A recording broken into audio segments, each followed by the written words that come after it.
Jardin Caprice, a short story by Pernoste Dahl.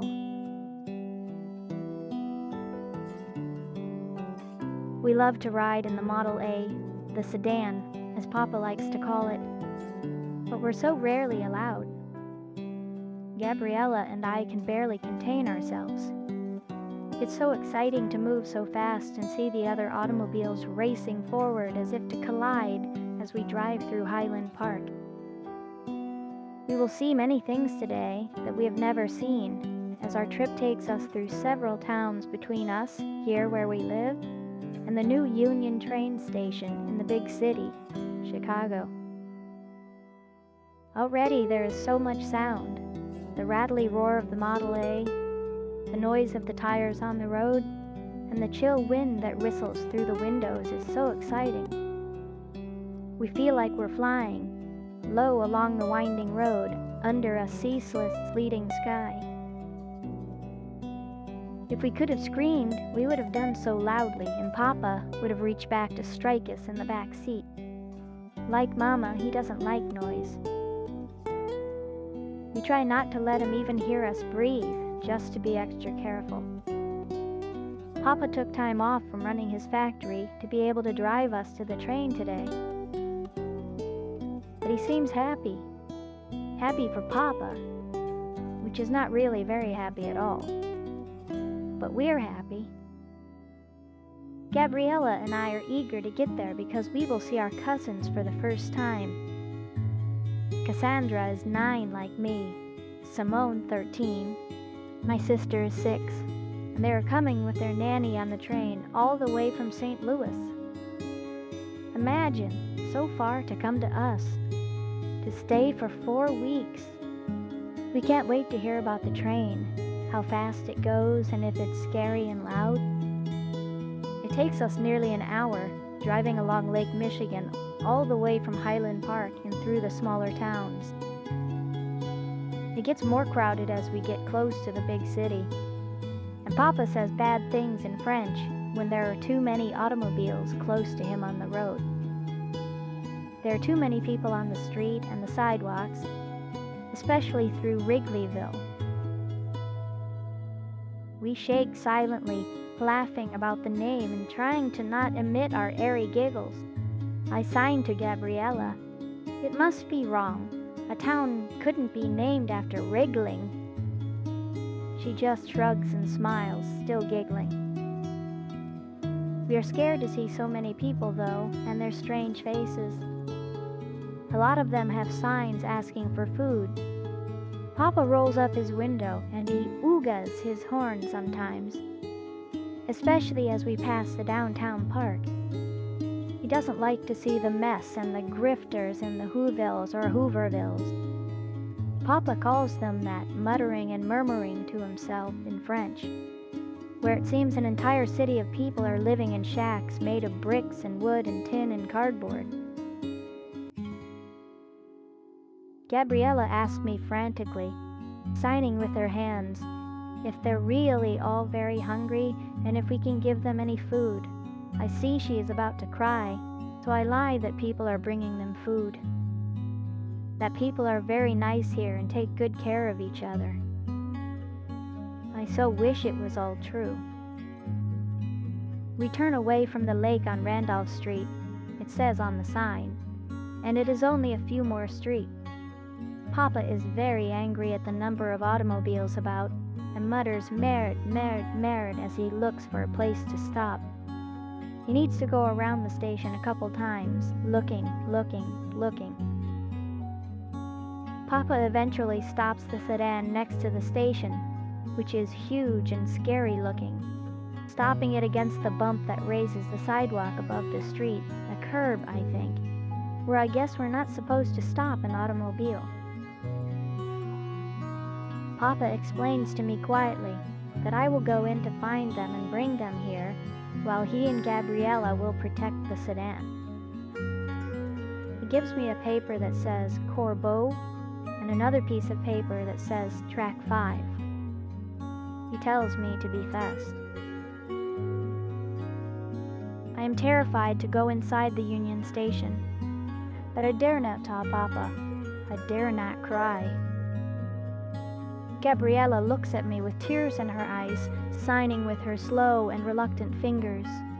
Please be careful, Genevieve. I love you. I held her and kissed her on the cheek in the back seat before getting out. I love you too, I sang. It is a little chilly outside the sedan, and I wrap around myself my new wool coat, buttoning it up to my chin. It is so lovely and the brightest of blues.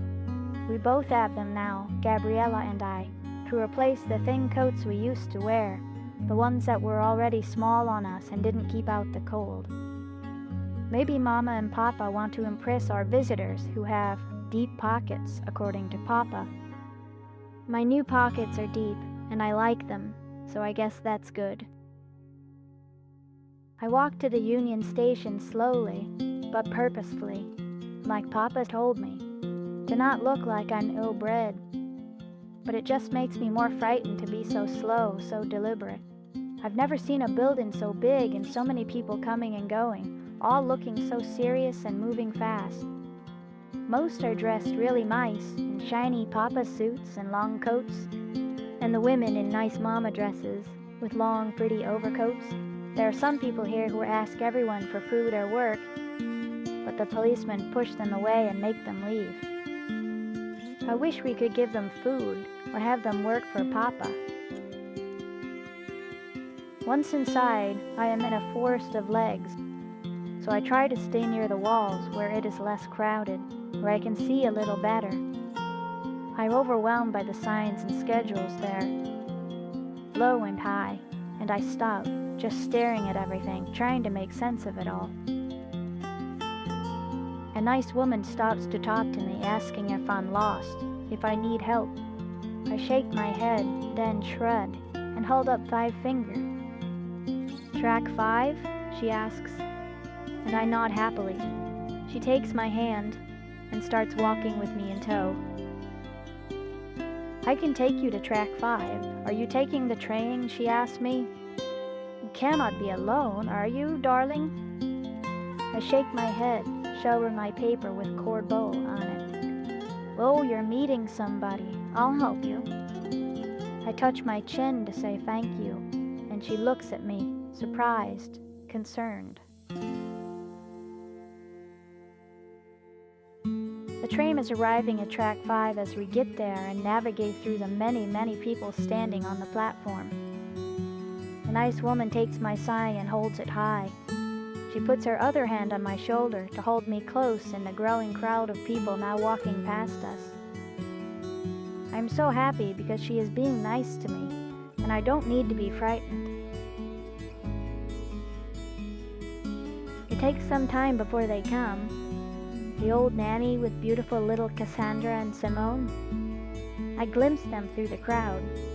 They all look so pretty and so confident, dressed smartly in long wool coats and walking surely among the crowd, carrying their travel bags. They see the woman holding my sign, and they come right to us. So easy, duck soup, as Papa says. Cassandra smiles at me, putting her bag on the ground. She says, "Bonjour, Genevieve," while signing quickly, "Hello." Simone waves to me and winks. I smile brightly to Cassandra and I sign. I am happy you can sign because it means you'll know what I say. I was worried, but now I'm not. My cousins hug me warmly. Simone hasn't learned much yet, signs Cassandra. I get? Asks the nanny, addressing the helpful woman. Oh no, I just found this little girl who seemed to need help. I guess she got separated from her parents. The woman looks relieved to have been of help. I get Cassandra's attention and I point to the woman. Cassandra understands immediately and says, "This is Genevieve and she would like to thank you for helping her." Oh dear, you can't speak? She bends down and kisses me on the cheek. You are a lovely little girl, Genevieve. I'm happy to have helped you. I smile at her and touch my chin again in thanks. I am so happy. people are not so bad as Mama and Papa say, it seems. I watch her walk away back into the station. I will miss her, I know. Their nanny, Celestine, smiles warmly at me. She is plump and huggable, with such a kind face that I know Gabriella and I will love her dearly. She bends low to hug me, and I hold on tightly, maybe for too long. I don't know why tears come, but I stop them abruptly, as I always must do for Mama and Papa. You can call me Celestine, she says, but you will need to teach me the sign for this, so I know. I nod. I smile to Cassandra. Papa is in the sedan, I sign, and she translates for Celestine and Simone. Okay, let's shake a leg, says Celestine cheerfully. I look at my legs, and Simone laughs. She means let's go. I smile and point the way to go back to Papa's sedan and little Gabriella.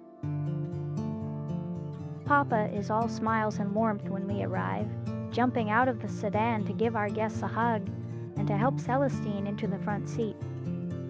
He puts the 3 bags in the back seat with us, and we push them to the far side of the seat so we can sit close to each other and hold hands. Gabriella needs to sit on Simone's lap, or there is no room. Gabriella and I cover our mouths completely with both our hands to prevent the breathy sounds of our irrepressible silent giggles. I don't like to sound like our dogs, the way they bark without vocal cords. But Cassandra and Simone laugh loudly at everything, everything. So wonderful. Papa doesn't notice the noise, and we're very relieved. He's too busy talking to Celestine in the front. I hear that Celestine asks him why I was alone in the train station, but he smiles and gives a long, clever answer, pretending he had sent somebody in with me. I tell Gabriella all about what it was like in the station, signing quickly until I realize that Cassandra is not so experienced in signs, and she also needs to translate for Simone. I slow down and talk about the scary crowd in there and the nice, sweet lady who helped me. Mostly, I tell them, I was invisible to almost everybody. Gabriella has so very many questions about everything that Cassandra stops me after a while and kisses my hands because she thinks they must be so tired. I think only my sister has kissed me before. Cassandra and Simone talk to us of St. Louis and all the things they see there where they live. Tell us about their mama and papa, and going to school, and singing in the choir. We don't go to school because Mama used to be a teacher and teaches us at home. Since we cannot speak, we would be put with the other kids with problems. Cassandra tells us she has been learning sign language for several weeks to prepare for coming here. And we tell her that, at the same time, we've been preparing beautiful beds and a cabinet for them in our room. It seems in moments we are home, the tires of our sedan crunching on the gravel of our long drive. Our home is large, with some rooms we never even use. There are 3 gabled dormers on our steep roof, and a large porch across the front where we stay most of the time during the day with the dogs. We are far from anyone, surrounded by acres of woods. The upper window on the left is our room together. On peut aller sur le toit? Oops, sorry. Can we go on the roof? Simone asks. I have no answer. Simone always seems so dreamy. It seems impossible such a thing, so I do not answer. The dogs, great bull mastiffs, named Jupiter and Victor, run out to us, coughing their quiet barks and jumping on us happily. Simone and Cassandra are a little frightened by them and how strange they sound. Mama and Papa have the dogs' vocal cords cut as puppies. Mama has a lunch prepared for us in the kitchen, but I ask if we 4 girls can take ours as a picnic into the forest. We know a nice grassy and sunny spot there. Mama has no patience for reading my sign language right now, she tells me, but I write it down in the book of blank pages that she carries for this. She reads. Mama smiles broadly, which terrifies me. Mama does not like surprises, and I just surprised her. Of course, you darlings, she says, agreeing with my idea, packing our lunch of bread and meats and fruits and cheeses in a large basket with a large canteen of water. I take 2 of our old blankets we use for outside so we don't have to dirty our dresses on the grass and dirt. Just be back an hour before dinner. Cassandra and Simone are excited to go into the forest, since there are not many large treeful areas at home in Lafayette Square, just small yards of grass and trees.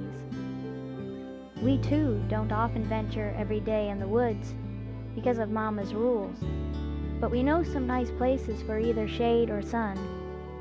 I take them past the bunnies we have in our hutches outside, Bella and Bonnie, just for a quick minute so they can see how sweet and quiet they are, with their fur so soft like baby hair.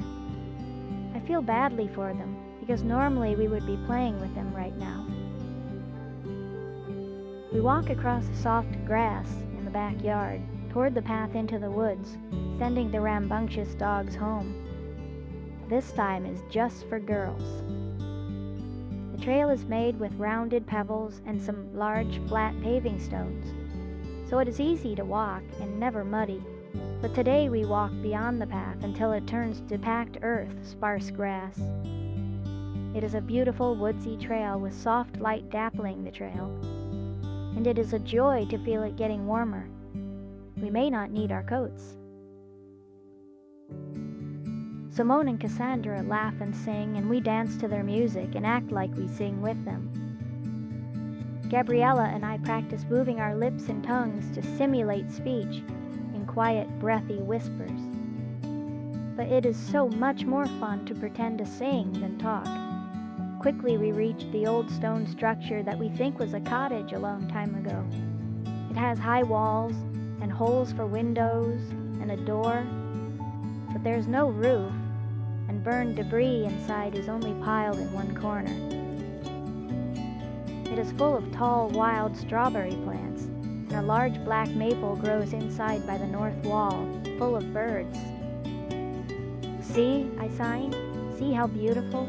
There's so much sound and life, and we don't need to be quiet here. Gabriella dances around with the 2 blankets and then lays them on the ground. Simone helps her to spread them out to give plenty of room for us to sit.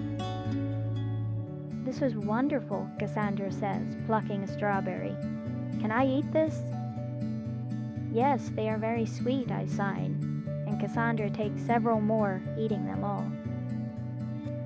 We open the basket and put the food out, laughing and eating and talking about how to make our little home here even more beautiful. We decide she is a girl, and we call her Caprice, Jardin Caprice.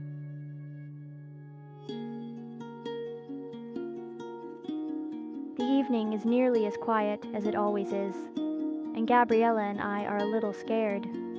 But Celestine has explained to Simone and Cassandra that Mama has a nervous condition and needs it to be quiet. Quiet talking will be allowed, but not during the Lone Ranger radio show that we will listen to after dinner. We are all in our Sunday best dresses after having been allowed a hot bath, a long process for 4 girls. I bathed with Gabriella as I usually do to make things quicker. My cousins were allowed to take their time, and Celestine bathed earlier while we were outside. Gabriella grabs me and jumps up and down noiselessly because she loves to listen to the radio show, and Simone and Cassandra smile at us.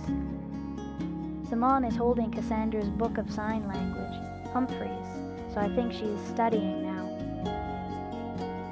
Is it always this odd here, Cassandra signs? It is, I say, or I nearly cry because I don't want her to think too much about how weird it is here. I just want her to like being with me and Gabriella. Mama taps on the kitchen wall with a great big wooden spoon, so Gabriella and I run frantically to go to her to perform our chores. We carefully, silently set the table in our formal dining room, with a clean tablecloth first, Them the candles and napkins in rings, the plates and soup bowls and silver, the little plates, the cups, the glasses, the water jar, the single bottle of red wine. I look over the settings, looking for spots on the glasses, the asymmetries in our arrangement. It is hard because there are 7 of us today, so it is impossible to be symmetric. If Mama doesn't like it all, she will make Papa hit us with the great big wooden spoon while she closes her eyes. We all go to the table, and Mama and Celestine serve the vegetable soup and fried biscuits, and place the platters of food in the center of the table, near the candles. Dinner is a barbecue of meat with fried onion, potatoes, and celery, and I can smell the mustard and lemon and vinegar and Worcestershire sauce. There's a salad of mixed greens and carrots and raisins. It all looks so pretty, but Mama is looking at us. We all bow our heads while Papa says the evening prayer, opening our eyes to the feast as we mouth Amen when he is done. A special treat tonight, mes filles, Mama says quietly. Lapin aux oignons et pommes de terre. Young, says Simone. We haven't had rabbit in a long time. Gabriella and I sit quietly, cramping our jaws shut, trying hard not to cry. Maybe our Mama cooked Bella and Bonnie. Maybe she was mad at us for having a picnic.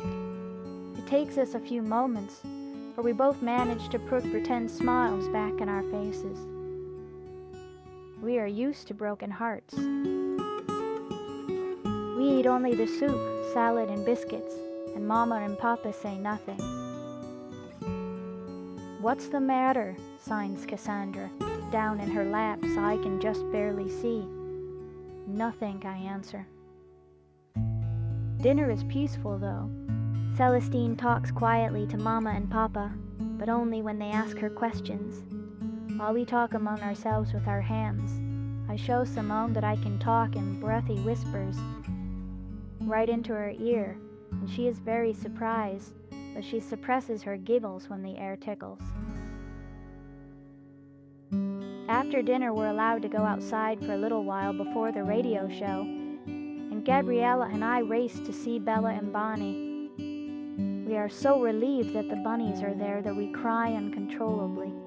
Simone and Cassandra hug us until our gasping sobs become only silent tears. I start to explain, and Cassandra stops me.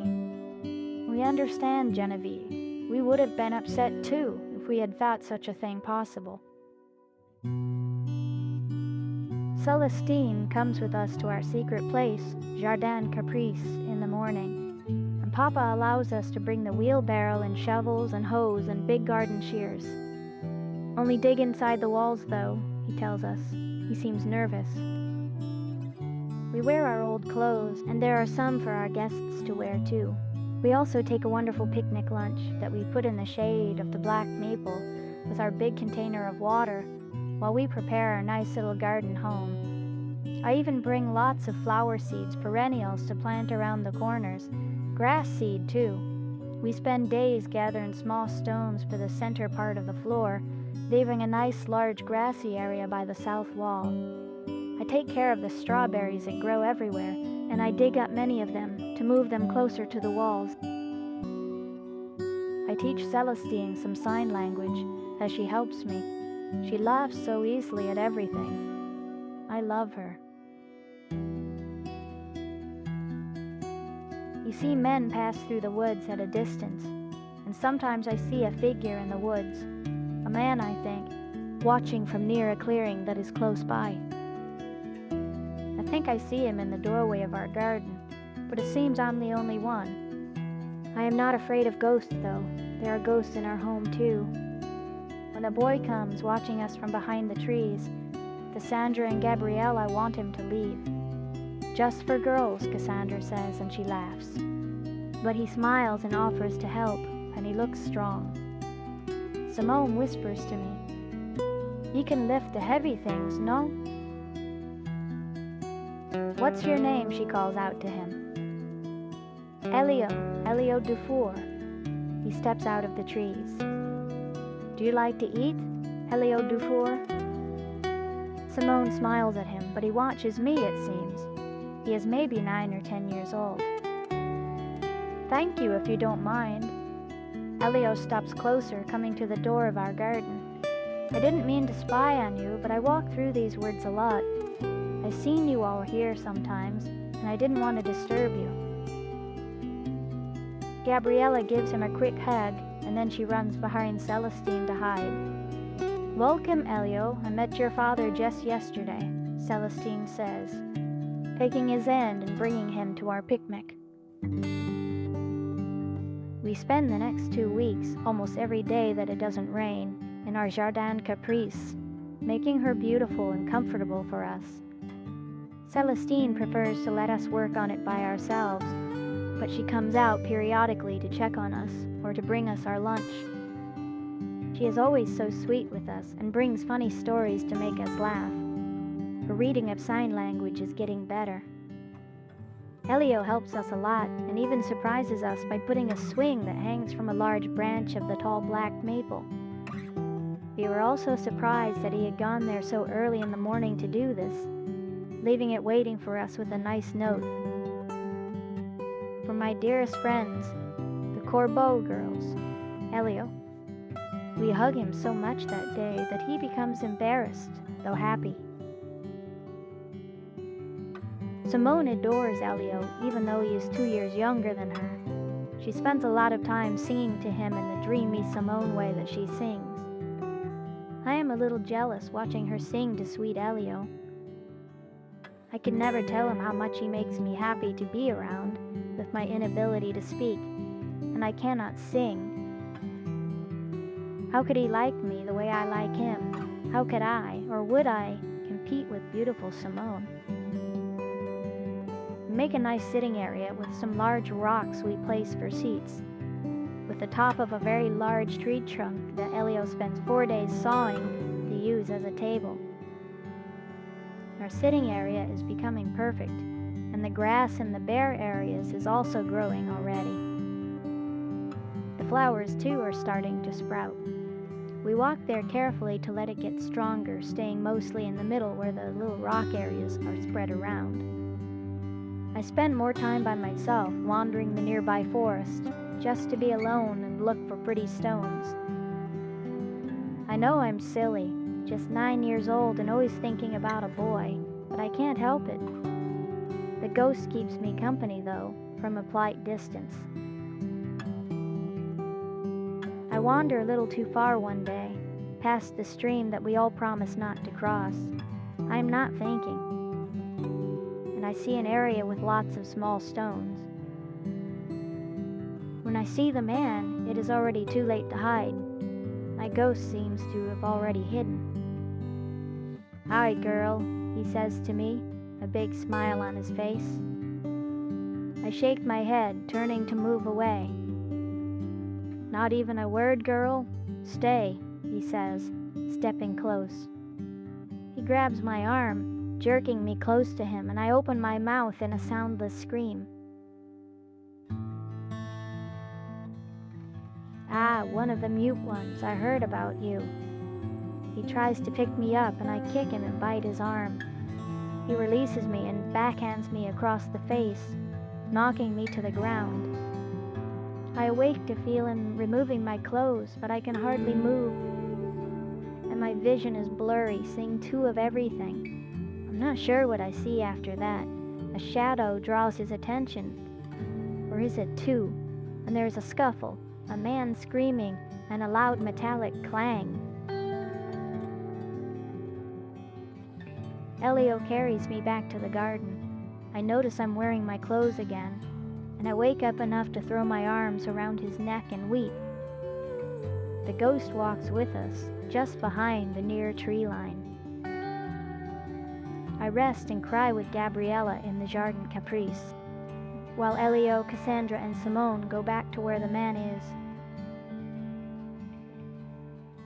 In an hour or so they return, dragging the man by his feet, with the shovel and a hunting rifle stuffed into his shirt. I don't know if they see the ghost, but he walks in front of them, guiding them past me to a clearing in the nearby woods. I follow them, leaving Gabriella in the garden.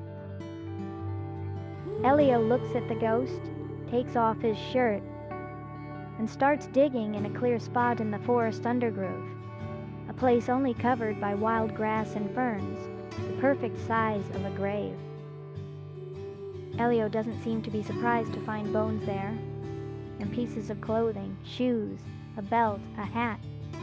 He sets the bones and clothing aside as he digs deeper and deeper to a much greater depth than the original grave. He and the girls roll the man's body into the grave. I can see as he falls in that his head is bloodied by a blow from the shovel.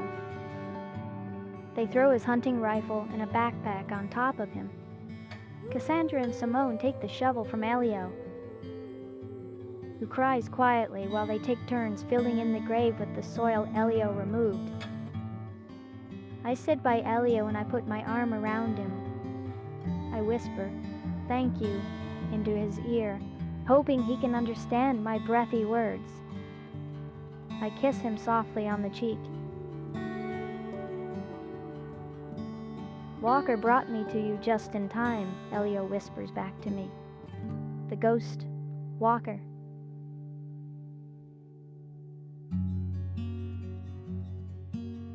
Elio will not say more of what happened with the man who attacked me. He tells me, though, that the ghost's, Walker's, bones were in the grave that he dug up. We rebury Walker's bones in Jardin Caprice, under the great black maple, and that seems to make him happy. This place seems to be special to him in some way. We tell Mama and Papa and Celestine that I fell and bruised my face to explain my condition. We resolve to not talk about what happened or anything about seeing a man in the woods. We have only a week left with our cousins, and we don't want anything to interfere with our last days together. There is no work left to do in Jardin Caprice, not for now, as we wait for everything to grow. For here we can enjoy the peaceful sounds of the forest. It is not long before we can enjoy the sounds of our own laughter again as well.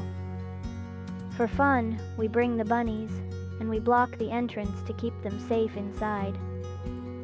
Celestine comes out with us more often, worried that another of us will be hurt, as I was, so it is difficult for us to discuss what happened and the mystery of Walker. We feel no guilt for the bad man, whose name was Babbage, we hear. Not a good man, a murderer and a thief from Canada apparently, and Walker, we're all grateful that he is our protector, or was. Nobody sees him now. I don't tell them that I still do.